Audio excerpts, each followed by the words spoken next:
Saps com aconseguir una estada a les Nacions Unides? T'agradaria fer recerca a alguna universitat dels Estats Units? I pràctiques a Noruega? D'això i molt més en parlem avui amb la Cira Torres. Benvinguts a Kandinsky també va començar estudiant dret, un podcast on juristes emprenedors parlen sobre tecnologia, innovació i més, amb Marta Villarroya i Raquel de Haro. Avui contem amb Cira Torres, jurista, economista i estudiant del màster d'advocacia a la Pompeu. Té experiència al sector privat i al públic i també experiències internacionals. A més, va ser delegada a les Nacions Unides al Comitè dels Drets del Menor i recentment ha estat Project Assistant a Stanford, fent recerca en dret comparat. Hola, moltes gràcies. Bé, Cira, va ser una bonica sorpresa que l'Andy no et nominés perquè la Marta i tu vau coincidir a resolució alternativa de conflictes i després totes tres vam coincidir al programa de mentoria femenina de la Pompeu, UPF Female Mentoring. I bé, normalment comencem preguntant als nostres convidats si tenien clar en el seu moment que volien estudiar dret, però en el teu cas ja vas fer pràctiques als jutjats de primera instància d'Olot abans de començar la universitat. En primer lloc, moltes gràcies per tenir-me aquí a l'entrevista i enhorabona pel projecte. Em sembla fantàstic per la falta d'orientació que tenim en acabar l'etapa acadèmica i per la perspectiva que li doneu i és un plaer poder-hi participar. I respecte al que has comentat, simplement vull agrair també al professor Andino, no només per les seves paraules, sinó sobretot per ser un referent acadèmica i personalment. I aleshores, respecte a les pràctiques als jutjats de primera instància d'Olot, malgrat tenir 16 anys, en aquell moment ja tenia molt clar que no volia fer només dret, sinó el doble grau. I en aquest sentit sí que és veritat que vaig tenir molta sort de l'orientació que em va donar l'institut, perquè a quart d'ESO fèiem una assignatura centrada en què volíem fer professionalment i ens van donar moltes pautes. Per exemple, vam fer testos d'orientació acadèmica, vam visitar una empresa del sector que volíem centrar el treball, que en el meu cas va ser una assessoria jurídica, i fins i tot havíem de fer un pressupost estimat per conscienciar-nos del cost que podia tenir l'etapa acadèmica. I bé, a mi personalment em va motivar molt i vaig fer moltes més entrevistes a coneguts que havien estudiat dret i el que van fer posteriorment. I així, a inicis de primer de batxillerat, en portar-nos a veure les universitats va ser quan vaig descobrir el doble grau i per això en fer les pràctiques als jutjats ja tenia molt clar que sí que volia fer el doble grau. I les pràctiques les vas aconseguir arrel del treball? Va ser posteriorment, a batxillerat teníem l'oportunitat de fer pràctiques que ens permetessin reafirmar-nos o no en el que nosaltres teníem en ment estudiar posteriorment. I va ser en aquell moment que jo vaig tenir clar que les volia fer als jutjats i per mi va ser una oportunitat única, però a més en un moment clau, perquè realment era quan jo havia de decantar-me definitivament què volia estudiar posteriorment. Clar, és que això és molt interessant. I era obligatori per tots els alumnes fer aquestes pràctiques? No, era optatiu i era una assignatura més i llavors ho podíem fer durant l'estiu. Però estava molt bé perquè teníem oportunitat els de totes les branques dels diferents estudis que volguéssim fer. Per exemple, tinc companyes que ho van fer a l'hospital i posteriorment han estudiat medicina. Llavors jo crec que va ser molt útil per tots, per veure i reafirmar-nos en què ens agradava. Creus que això seria bo que s'implementés de forma general a totes les escoles? Sí, jo crec que sí, sobretot pel fet que es podien tocar totes les àrees i que fins i tot nosaltres podíem proposar altres opcions d'empreses o organitzacions que fossin del nostre interès i jo crec que a tots ens va ajudar a orientar-nos. I saps si és alguna cosa implementada a Olot o només és única a la teva escola? Jo sé que a la Garrotxa els 3 instituts ho fan, perquè als jutjats hi havia estudiants dels 3 instituts, així que com a mínim els de la Garrotxa segur. I eren escoles públiques o privades? O concertades? Són tot instituts públics. Jolín, doncs està superbé llavors, sí. I un cop a la uni has fet també moltes pràctiques, també has format part d'ISEC i d'ELSA, i volíem preguntar-te com hagués estat la teva experiència universitària si no haguessis participat a aquestes associacions d'estudiants. Jo crec que hagués estat molt diferent perquè tot han estat aspectes complementaris als graus i alhora sí que, com comentes, ens ha estat també una motivació per veure aspectes teòrics del grau més a la pràctica i considero que és important aprofitar l'etapa universitària i que alhora és molt recomanable fer pràctiques, involucrar-se en associacions, simulacions de judici o fins i tot d'organitzacions que permeten veure l'aplicabilitat del que més endavant ens pot ser el nostre futur professional. I també durant aquests anys de carrera vas fer pràctiques a Noruega, si no m'equivoco, a segon. Sí, doncs vaig tenir el primer contacte amb Elsa i van fer una xerrada informativa de pràctiques internacionals on van informar-nos de diverses opcions i aquesta era la que més m'encaixava. I la veritat és que l'experiència va ser extraordinària perquè va ser com el primer contacte amb un despatx directament i a més en ser un despatx petit i alhora també portava casos pro bono, vaig poder conèixer molt la realitat del país. I bé, m'agradaria destacar un cas, si us sembla bé. Sí. Em va permetre com molt veure la realitat perquè abans de fer les pràctiques era coneixedora de certes crítiques que havia rebut el Barna, que són els serveis noruecs de benestar infantil, respecte a diverses decisions de separar els fills dels pares pel que ells anomenen manca de destreses personals. I bé, en aquest cas que teníem al despatx, defensàvem una mare que era d'origen brasiler que en haver legat el pare de la filla, que la mare li administrava càstig corporal, en ser la legislació noruega molt protectora dels menors, van treure-li la filla durant diversos mesos per les manifestacions realitzades del pare i sense buscar solucions alternatives. Aleshores, va ser molt interessant perquè vaig poder anar a una sessió que es va fer amb els serveis noruecs de benestar infantil amb la mare i la filla. I llavors, és com que no només veus l'aspecte jurídic, sinó també tota la part humana que hi ha al darrere. I bé, va ser molt interessant i m'ha semblat també interessant poder aportar aquest. Sí. I sobretot que ho aconseguissis a través d'Elsa, que moltes vegades quan som estudiants i volem fer pràctiques no sabem com fer-ho i com arribar fins a un despatx i hem de picar la porta i que Elsa et pugui proporcionar experiències professionals com aquesta. Està molt bé. Tenen un programa que es diu STEP i hi ha pràctiques internacionals no només a despatxos, sinó també a organitzacions i realment tots els estudiants que estiguin al grau jo us recomano que s'ho mirin perquè són molt profitoses i a més no és només l'experiència de treballar o estar en un despatx o el que sigui, sinó que a més són totes a fora.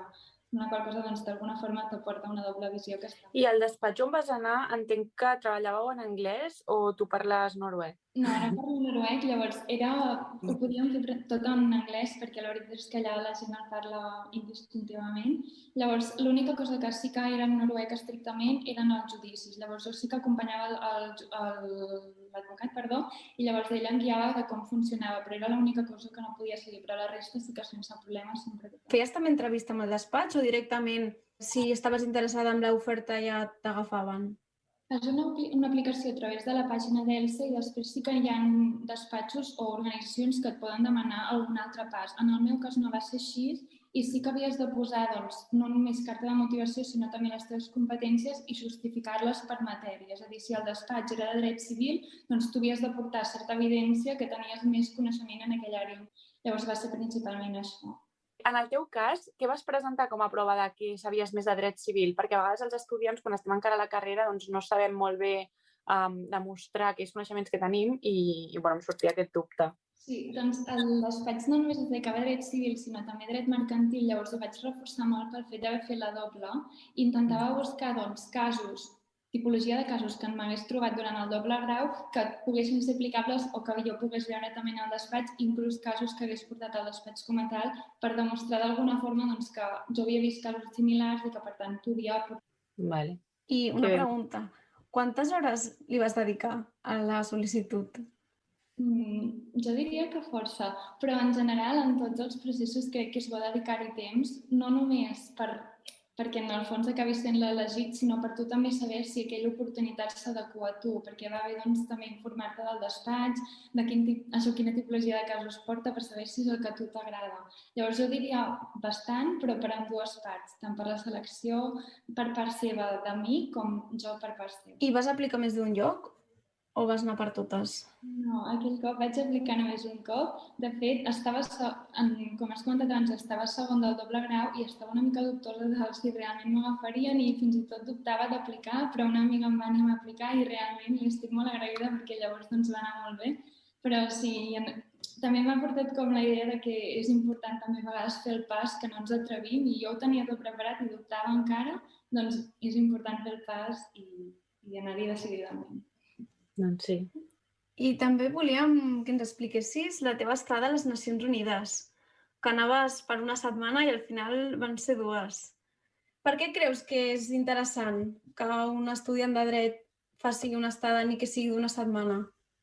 A mi m'agrada moltíssim per veure també com funciona una organització internacional, perquè no ho hagués vist mai si no hagués fet aquesta estada en concret. I, per exemple, en el meu cas, doncs, vaig veure el report de 4 països, estava al Comitè dels Infants, i vaig veure Guatemala, Panamà, Seychelles i Sri Lanka. I un cop allà vaig allargar l'estada perquè em van permetre assistir a la presentació de l'informe de la delegació espanyola, que va ser molt enriquidor poder veure els canvis introduïts pel propi país meu, no? I els punts de millora que encara tenia i que apuntaven els experts de la ONU. I bé, vaig aprofitar molt l'experiència i aleshores que no hi havia sessió plenària també vaig entrevistar-me amb experts dels comitès i va ser molt enriquidor, la veritat, jo ho recomano moltíssim.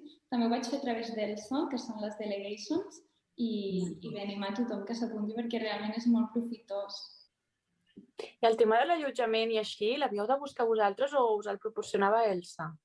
Ho havíem de buscar nosaltres, però ens ajudaven. I com que som diversos seleccionats de les delegations, en aquest cas érem 5 de diversos països, doncs ja ens posen en contacte abans d'anar-hi i entre nosaltres també vam buscar no només l'allotjament, sinó tot el que comporta anar allà i ho vam fer nosaltres. Sí. Clar, això és molt interessant perquè no és una simulació, eren les Nacions Unides de veritat. Estàveu allà realment fent una cosa que serviria després. Perquè sí que hem parlat més de les simulacions i així, però que això és més interessant perquè realment sents que la teva feina s'aplicarà en algun moment, no? Sí, és una passada. I a més, abans d'anar-hi ens feien llegir els reports que havien fet feia 5 anys al comitè i llavors els reports de les últimes setmanes dels experts de la ONU que li deien als països què és el que havien de millorar i el propi país responent què és el que havia millorat. I llavors també veies allà oralment les coses que faltaven millorar i també estava molt bé poder comparar les millores d'un país amb un altre, no? Que a vegades són abismals, però que igualment en els països desenvolupats igualment hi han de ser i que està molt bé que algú faci control. I la veritat és que molt bé, també el fet de veure això que he comentat al propi país també sobta perquè dius, ostres, doncs sí, exactament, això no està del tot ben regulat, s'hauria de millorar i està bé que algú extern ho apunti. També vas participar a la Setmana del Parlament de Catalunya i, per si algú no ho coneix, si podies explicar què és exactament el que vas fer allà i com vas aplicar i l'experiència en si. Sí, ho vaig fer primer de carrera i de fet jo ho recomanaria fer a primer i segon perquè tens un primer contacte pràctic. Es tracta d'una simulació del Parlament i s'assigna a cada estudiant aleatòriament el rol d'un parlamentari d'un grup polític de català, per la qual cosa treballes amb companys que anteriorment no coneixes i alhora que tenen interessos similars. I s'ha d'arribar a un pacte de govern, es realitzen projectes de llei i fins i tot es creen comissions d'àmbits concrets. Llavors, està realment molt bé i jo crec que és una aportació pràctica que va molt bé tenir-la des dels primers anys de... Jo t'he de confessar que just quan estava a primera carrera vaig intentar aplicar, però vaig mirar-ho una setmana més tard del que tocava i al final ja ho vaig deixar i mai ho vaig acabar fent. Vaig acabar fent una simulació del Parlament Europeu, però el català em va quedar pendent.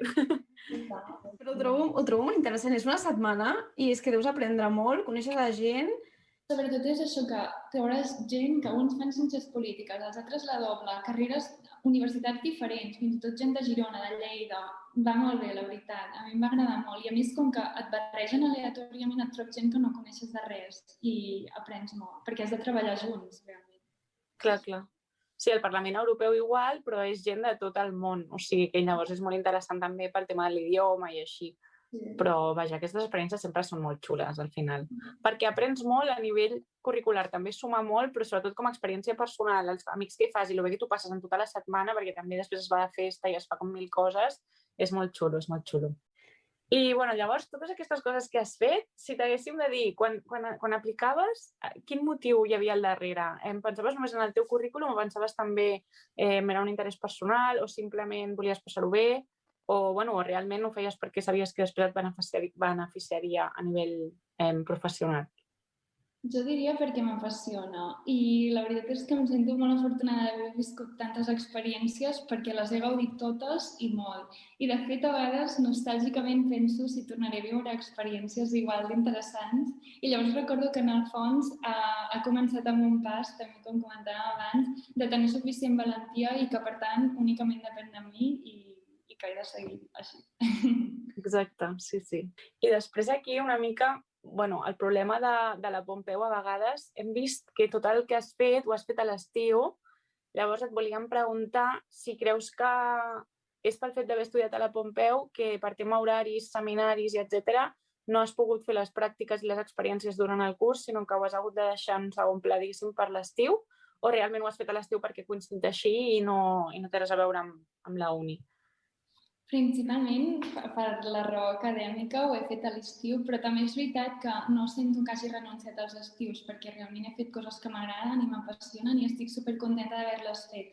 Sí que durant el curs és més complicat potser compaginar unes pràctiques i potser sí que és més recomanable estar en associacions o fer activitats més puntuals. Per exemple, l'estada a les Nacions Unides les vaig fer a les primeres setmanes en aquell cas era el segon trimestre.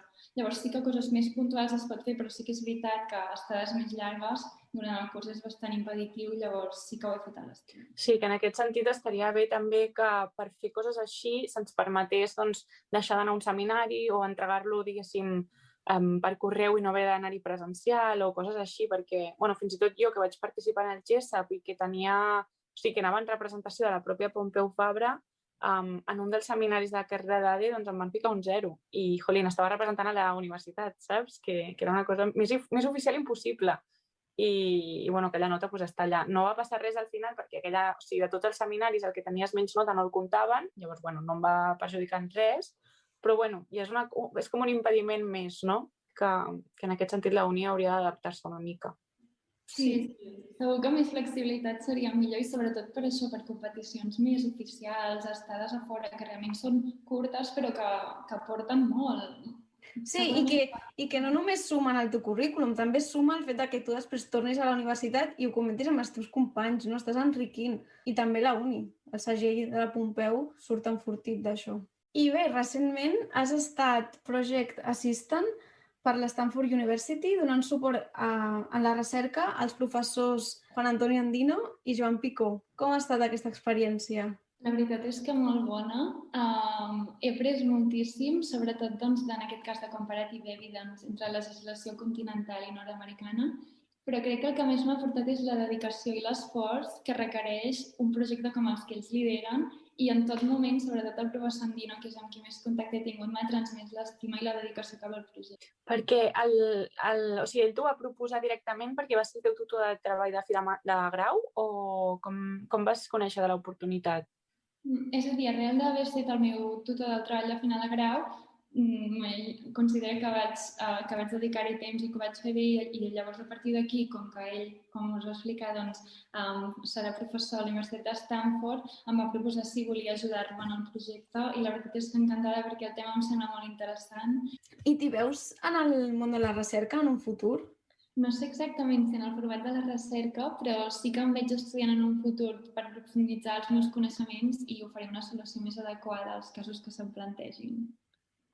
Molt bé. Saps on t'hi veus d'aquí 5-10 anys? Doncs enllaçat una mica amb l'estada d'ara ja fa 7 anys als jutjats d'Olot, em veig dedicant-me a la litigació. Crec que és una àrea molt dinàmica i en ser molt inquieta, crec que m'escau i bé, em veig dedicant-me al dret. Perfecte. Doncs bé, per acabar, les dues últimes preguntes que sempre fem als nostres convidats. La primera és, què li diries a la Cira de primer de carrera?